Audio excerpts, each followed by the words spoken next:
Yo, what is up guys? It's the Goblin, and today what I have for you guys is a crazy good gameplay with this Dark Matter Camo M8A7 assault rifle. This thing is still the best assault rifle in Call of Duty Black Ops 3, which I'll be talking about in this video, and this will be a pretty long one. This gameplay is insane. You guys just need to see, you guys need to stick around, watch this gameplay, watch how many kills I get, and watch how I started off. But this is going to be a longer video. I know you guys do like those longer videos, so if you guys could support the longer videos, you know, leave those ratings on it when you're done watching or in the middle, or even if you're feeling very nice today, leave me an early rating and early like. That would be awesome, and subscribe to my channel if you guys are new. But just enjoy the video, that's all that matters. So in this gameplay, what I'm using is I'm using the M8A7 burst weapon, and I'm using it with this ELO sight. It's a freaking crazy good setup with this M8, and this gun is definitely super duper powerful. And it at the start of the game, it wasn't the best, the M8, because everyone wasn't level 55 yet. We hadn't tested it out yet, and I thought, and pretty much most people thought, that the ICR was the best assault rifle.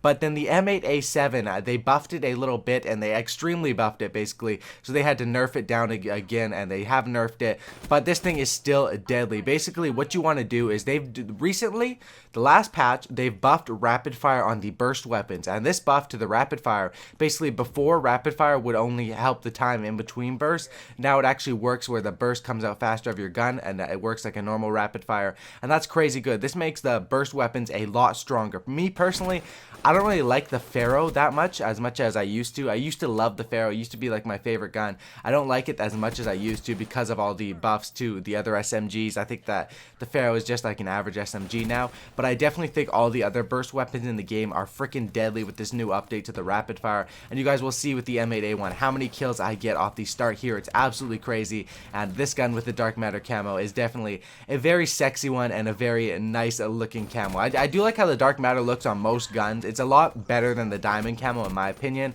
You guys can let me know in the comment section below. What do you guys prefer more, Dark Matter or Diamond camo? What do you guys think is more sexy? And you can see there I died on a 22-1, but it's all good, baby, because I come back and I play well in this gameplay, and I'm able to almost break 100 kills in this gameplay. And that is crazy good because you guys can see there a quad feed 5 on. There's just unlimited feeds because I almost break 100 kills, which is crazy good for 6v6 domination. If this was ground war, I would have easily got 100 kills, and I could have got 100 kills in the 6v6 match, except I failed it. This was a very good lobby, and 6v6 dom is the thing that I really like. This game, okay.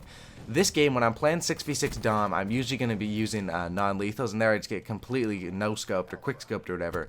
But usually when I'm playing 6v6 Dom in this game, I'm going to be using non-lethals, and when I'm going for those solo nuclears, it reminds me of my days back on the PS3 or the Xbox 360 playing BO2. It really gives me that exact same feeling of going for the nuclears on BO2, which is a really good thing, to be honest. I did like going for nuclears in BO2, and this game definitely gives me that same sort of feeling with advanced stuff, you know, the crypto keys, the advanced jumping, and I think that this game did a good job at that. That's what I like in Call of Duty. I like that they're making advancements. You know, we can't just have BO2 and MW3 forever, or we can't just have COD 4 forever. However, we don't want the games to change into Titanfall and stuff like that. But I do like when they update the game a little bit, but still give that little nostalgic feeling. It is awesome, and it is a great thing to do with Call of Duty. So in this game, I guess I'm just going to talk about overall what I think. In my last commentaries, my last 10-minute commentaries, usually I talk about the streaks or some things that I was upset with in Call of Duty. And this one, I'm going to talk about the things that Call of Duty Black Ops 3 did right, and how you can basically take advantage of the movement system, because this is a very good tip. So the movement system can be bad in certain ways, it can be good, and this is why I don't like the movement system. There's reasons that I don't like it, and there's reasons why I do like it. First of all, the wall running, I don't like the wall running at all. I just think it's completely unnecessary. A lot of those wall run spots, you can just boost jump across. I really do like the boost jump, how you have the boost jump meter, how you can kind of float in the air, boom, boom, boom with the boost jumps. I really do like that.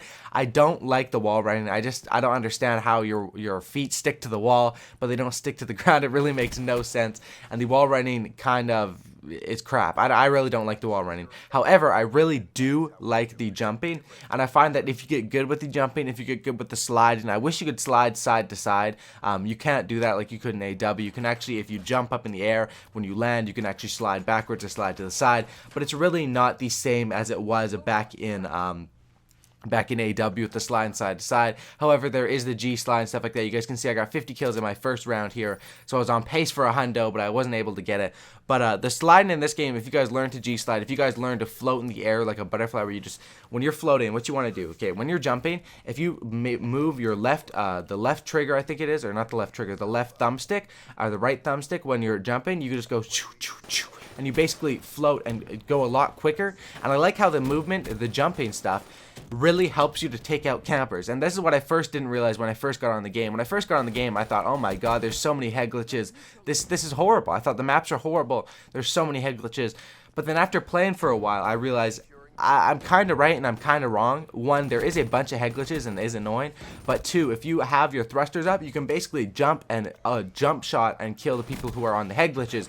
When I'm up in the sky and I'm looking at, okay, we'll think about it like this. If you're on a head glitch and I'm on the ground, you have a clear, super good advantage. However, if you're on a head glitch and I'm up in the sky, it's pretty much a fair gunfight. You know, I have to shoot when I'm up in the sky, which is kind of hard to aim, but you have to shoot a guy who's flying, which is kind of hard to aim as well. And that's basically what it's like for that sort of situation. And that's why I find that if you get good with the movement, if you get good with the double jump, this game is like BO2 in the way that in BO2, the thing to do was the jump shot. Okay, in MW3, when I first started playing Call of Duty, MW2, MW3, those games, BO1 even, the thing to do was the drop shot. And if you guys don't know what a drop shot is, basically you put your controls to tactical so that your knife is on B, and then your right thumbstick, when you push down on it, is when you crouch and go prone. And then what you do is you crouch and go prone as you're basically like shooting people, and that's basically a drop shot. But then when BO2 came out, drop shotting wasn't as effective. You usually, when you drop shot, just get shot in the head and get killed because the multiplier was so high on the headshots. And what you wanted to do in BO2 was a simple jump shot. You basically had your scuff controller, or you played on your whatever claw button layout, and you would just jump to the side and get those jump shot kills. And that's basically what everyone was rocking with in BO2.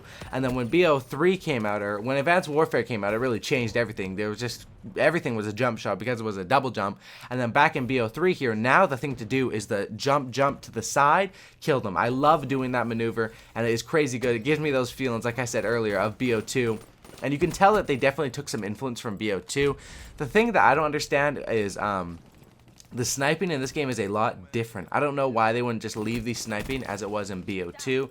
I know the sniping, to people who aren't good at sniping, the sniping may be horrible, but to people who are actually good at sniping and have good aim with those quick scopes, the sniping is actually very powerful in this game because of the rapid fire and stuff like that. I do know that, and I know that a lot of the snipers do like this game, so I really can't talk on the sniping as well as they can, of course.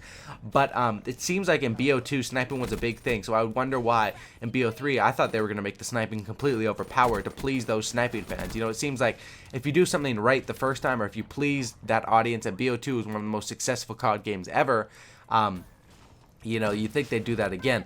But I think what they're doing in this game, and it's going to be interesting to see. So Advanced Warfare, the sales were pretty down in Advanced Warfare. However, because of selling their advanced supply drops, selling their, they had camo packs, they had advanced supply drops, they had map packs. I think Advanced Warfare made one of the biggest profits ever of a Call of Duty, just because of that whole microtransaction, advanced supply drop sort of scam thing that they were doing. And that game wasn't even that popular. However, BO3 is pretty good sales already, and if they're already implementing these microtransactions right now, they're doing it the right way, and they're making it just cosmetic items, which is pretty good. You know, if you don't have the money to buy supply drops, me personally, I'm probably not going to buy any if it's just cosmetic items. It really doesn't change the game. It doesn't make you better if you have the wrench than me. It's the same as the knife, you know what I mean? But in the Advanced Warfare, if you spend $200 and you get the Obsidian Steed and the Speakeasy, now I'm in trouble. And that's why I think a lot of people don't really want these weapon variants in the game. I might make a video talking about this because a lot of people don't want them in. A lot of people, or some people do want them in, but T-Mart made a video saying like if you want them in and dislike if you don't want them in, and it got like 20,000 dislikes and 5,000 likes. So people were saying we really don't want weapon variants, and I kind of feel you on that. It kind of seems like the weapon variants thing, if they're already milking like $400 out of people for a wrench in BO3, I think they're probably going to do the weapon variants, because then people will be spending so much money. It's kind of unfair. It kind of makes the game pay to win. But at the end of the day, it is a business. Me personally, I don't really know if I want variants or not. Variants can be good for YouTube. It can be more exciting to open the supply drops. But it can basically gouge out everyone's money, which is kind of a bad thing. And that's basically why it's a dilemma. You know, do we want these variants or not? Obviously, the game BO3 and Treyarch is doing it right at this moment. But the game's only a month in, and we never know when they're going to put in advanced supply drops. I think at BO2, or not BO2, in Advanced Warfare, they didn't even have advanced supply drops in at this time yet. So we'll wait, and we'll see what happens with these supply drop things. Hopefully you guys did stick around, enjoy this M8A7 assault rifle gameplay. Still the best assault rifle in the game, in my opinion. If you guys did enjoy this, make sure to drop a rating on it, a like or a dislike, whatever you guys think the video deserves. Be sure to subscribe if you guys are new to the channel. Thanks for watching, guys. Have a great night, and I'm out. Peace.